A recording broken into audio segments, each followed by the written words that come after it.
Welcome back to the deep dive. Today, we are taking on a source that is just essential reading for understanding a reality most of us never have to confront. Right. We are doing a deep dive into the complex and, frankly, brutal world governed by unwritten rules. We're pulling our insights from the text raised around it, the Code of Prison Survival. It's a powerful one. Yeah, and I want to be perfectly clear right from the start. This is not an easy listen. It is not meant to be entertainment. No. Our mission today is really analytical. We're trying to chart the system of survival, the one built on unspoken laws. We're mapping the daily routines and trying to absorb the profound psychological cost that's detailed in these sources. We want to give you the shortcut to understanding the entire mechanism. Exactly. And the source material, it just wastes no time. It immediately draws a line between those who know this world and those on the outside. It basically says, if you know what count time means, you already get the code. And that phrase, count time, that's the perfect way to distill it. It's this stark reality.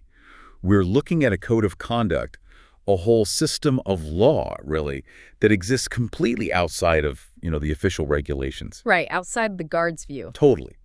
Our analysis has to figure out what it means to be labeled solid or soft, and how that identity is actually forged long before someone ever steps inside a prison.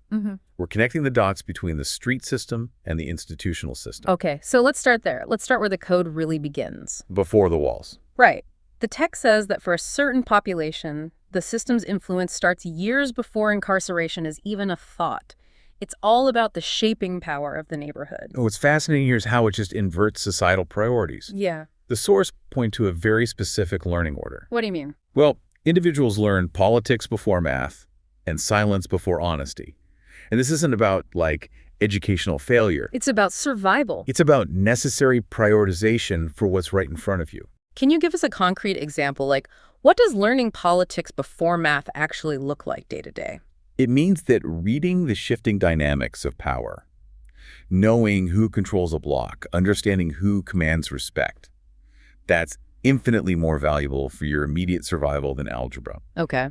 Politics in this context is reading body language, detecting tension, knowing when to stand your ground and when to just yield. Math is abstract. Politics is, it's instant life insurance. Right. And the source draws a really sobering conclusion from that. It argues that by the time prison becomes a real possibility, it doesn't sound foreign or even scary to some. It sounds, and this is a quote, expected. This is the critical insight. This reframes the whole discussion. How so? Because when people say things like, just make better choices, the text points out that they just fundamentally don't get it. They don't grasp that some people were, in effect, raised inside the system before they ever entered it. So the code is already learned. The code, the behaviors, the hypervigilance you need to survive on the street, it's just translated, not changed, when you go inside. It's just a continuation of the same volatile political landscape. That reframing is a perfect transition to the moment the institution actually takes over. The first day. Walking in, the text describes this immediate, total sensory shock. It's an assault on the senses, really. It's meant to signal that you are now in survival mode. You've got the smell like bleach and sweat and metal, and then the noise. The noise. Yeah, the sound of gates slamming, the echoes of yelling, the sound of boots on concrete. It just demands an instantaneous mental shift. And the source says you don't walk in scared, you walk in alert. You have to. That alertness is what you need to pick up on the immediate, non-negotiable rules.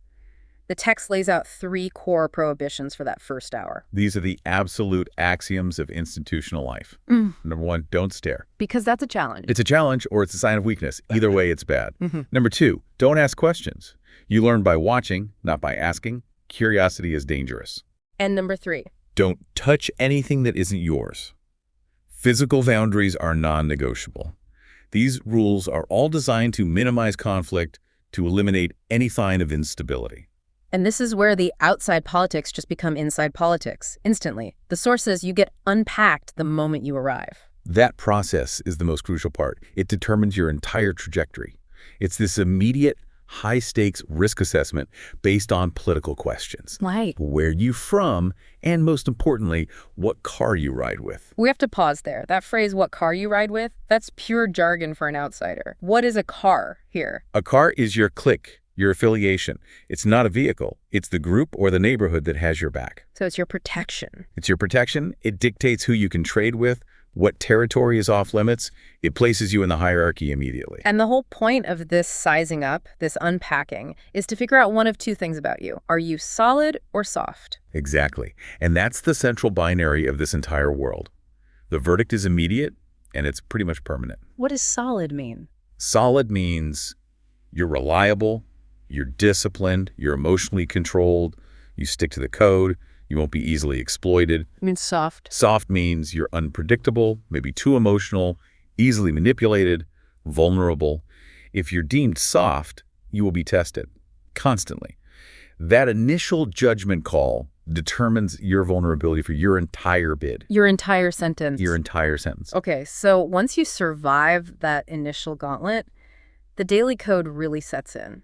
Prison, the source says, is this paradox.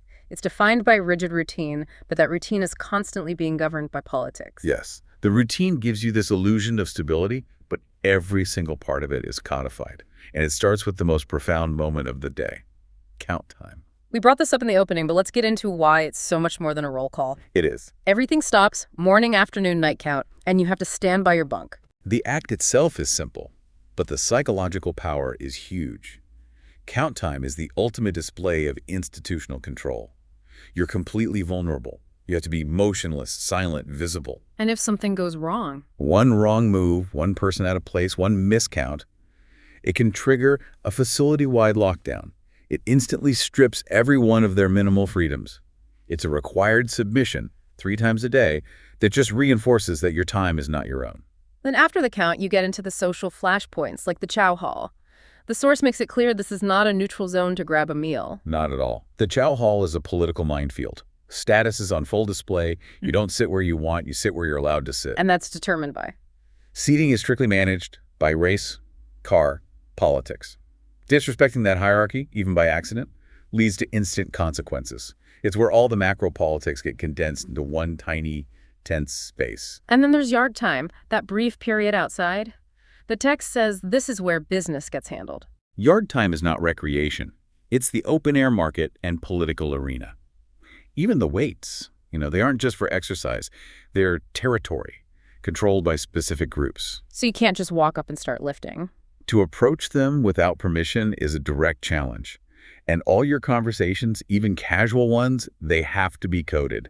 The rule is nothing loud, nothing sloppy, everything's overheard, everything is interpreted, everything is logged for later. And this level of detail, it extends all the way down to the micro world of the cell itself. Your cellmate, the source says, can make or break your bid. It's an intense, inescapable intimacy. It's a tiny cage you share 24/7, and it shows how the smallest thing can have the biggest consequences. It's like what? Simple things like snoring can start huge fights. But the absolute quickest way to ruin your standing is borrowing anything without explicit permission. Taking coffee, moving a book. That's considered theft. It's theft, and it shatters the trust in that fragile relationship. According to the source, a minor offense like that can end careers. And when it says end careers, it doesn't mean a job. No, the career is your ability to finish your sentence, your bid, safely.